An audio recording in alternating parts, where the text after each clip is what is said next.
Pull out your phone. Look at the frame. If it is a premium smartphone, there is a very high chance that frame is made from stainless steel. Now look at your kitchen. The sink, stainless steel. The cutlery drawer, stainless steel. If you have ever had surgery, every instrument the surgeon used was stainless steel. If you have ever been on a commercial aircraft, most of the structural fasteners holding it together are stainless steel. The bridge you drove over this morning, if it was built in the last 40 years, almost certainly used stainless steel reinforcement in its concrete. Stainless steel is everywhere. It is in your body in the form of surgical implants. It is in space in the form of rocket components. It is in the ocean floor in the form of deep-sea pipeline fittings. It is inside nuclear reactors. It is inside your dishwasher. And yet regular steel, the most common metal in the world, rusts. Leave a steel nail outside for a week, and it turns orange. Leave it for a year, and it crumbles. So what is different about stainless steel? How does adding one specific element to iron completely eliminate corrosion, one of the most relentless forces in nature? How is it made? And why, despite being invented only about 110 years ago, has it become the material the modern world depends on more than almost any other? The answer is one of the most elegant discoveries in the history of metallurgy. Let's go inside it. The story of stainless steel begins with a mistake, or more accurately, with a discovery that nobody was looking for. In 1912, a British metallurgist named Harry Brearley was working at a steel research laboratory in Sheffield, England, the steel capital of the world at the time. His assignment was straightforward: develop a new steel alloy that would resist the erosion caused by hot gases inside gun barrels. The British military was having problems with rifle barrels wearing out too quickly. Brearley was trying to solve that problem. He was experimenting with adding chromium to steel in various proportions. Chromium was known to increase hardness, and testing the results. Most of the experiments failed. The alloys were either too hard, too brittle, or performed no better than regular steel under test conditions. The rejected samples piled up in a corner of the laboratory. Then, several weeks later, Brearley noticed something. The pile of rejected test samples was still sitting in the corner. All the regular steel samples had rusted, as expected, but the high chromium samples, the ones he had set aside as failures, were still gleaming, completely uncorroded. While everything around them had turned orange and crumbled, they looked as bright as the day they were made. Brearley immediately understood the significance. He had not solved the gun barrel problem, but he had discovered something far more important. He named it rustless steel. Sheffield's cutlery industry, which had been fighting rust on knives and forks for centuries, immediately recognized the potential. A local cutlery manufacturer named Ernest Stewart suggested a better name: stainless steel.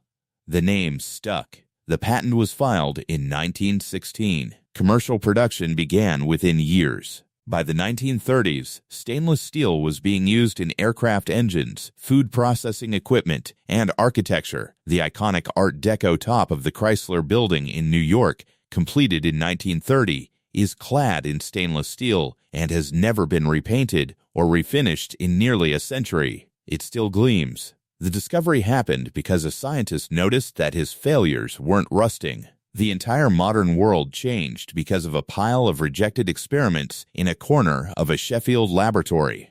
Before going into how stainless steel is made, we need to understand why it doesn't rust, because the science is genuinely remarkable, and once you understand it, you will see stainless steel completely differently. Regular steel is mostly iron. Iron reacts with oxygen and water to form iron oxide, rust.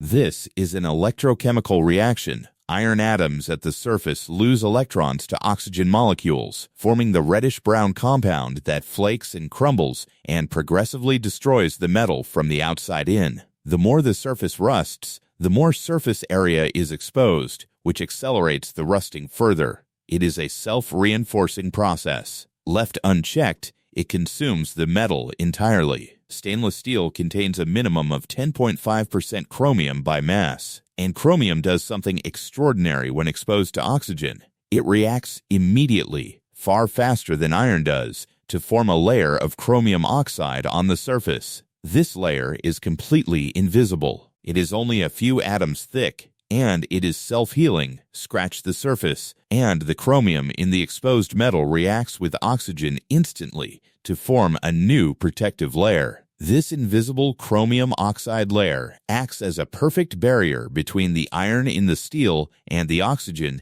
and moisture in the air. The iron never gets the chance to oxidize. The rust reaction never starts. The metal remains pristine indefinitely. The entire anti-corrosion property of stainless steel rests on a transparent layer, a few atoms thick, that repairs itself automatically. It is one of the most elegant passive protection systems in all of materials science. Step 1.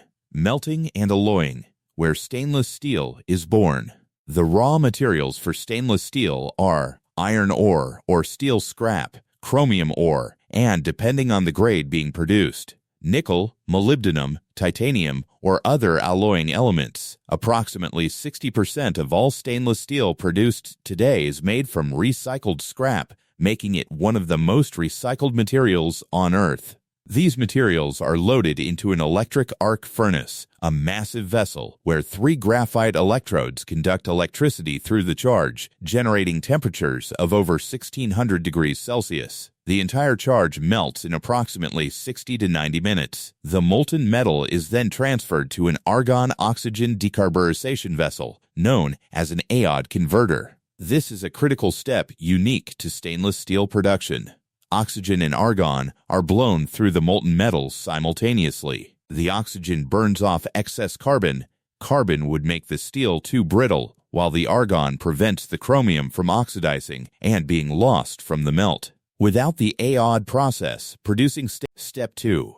Casting and rolling, turning liquid metal into usable form. The molten stainless steel is poured into a continuous casting machine. The liquid metal flows into a water-cooled mold at the top, solidifies progressively as it moves downward, and emerges as a continuous solid slab or billet at the bottom, moving at a controlled rate of 1 to 2 meters per minute. The slab is then cut into lengths and moved to the rolling mill. Hot rolling is next. The slab is reheated to approximately 1200 degrees Celsius and passed through a series of progressively closer rolling stands, pairs of enormous steel rollers that squeeze the slab thinner and longer with each pass. This is how a slab 200 millimeters thick becomes a coil of steel strip just a few millimeters thick. The process also aligns the metal's grain structure, improving its strength and consistency. Most stainless steel then goes through cold rolling, a second rolling process performed at room temperature. Cold rolling achieves tighter thickness tolerances, a better surface finish, and increases the steel's yield strength significantly.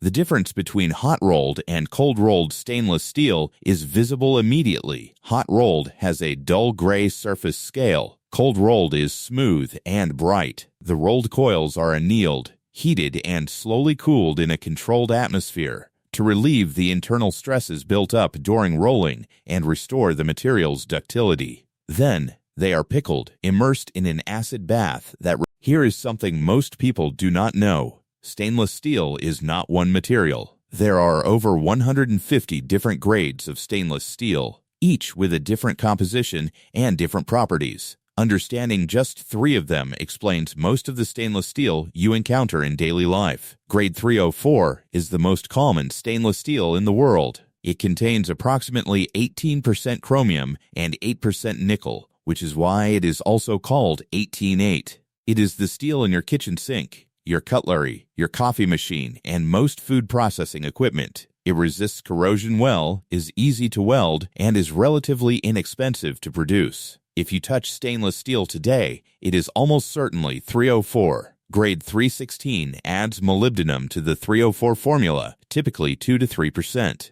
Molybdenum dramatically increases resistance to chloride corrosion, the kind caused by salt water. Grade 316 is used in marine environments, chemical processing plants, medical implants, and pharmaceutical manufacturing. 5 facts about stainless steel that will make you notice it everywhere. Fact 1. The Chrysler Building is the longest-running real-world test of stainless steel's corrosion resistance. Completed in 1930 and clad in Neurosta steel, a German brand of stainless steel, its crown has been exposed to New York City's weather, pollution, acid rain, and temperature extremes for nearly a century. It has never been repainted, never been recoated, never been refinished. In 2016, architectural surveys found no measurable deterioration in the stainless steel panels.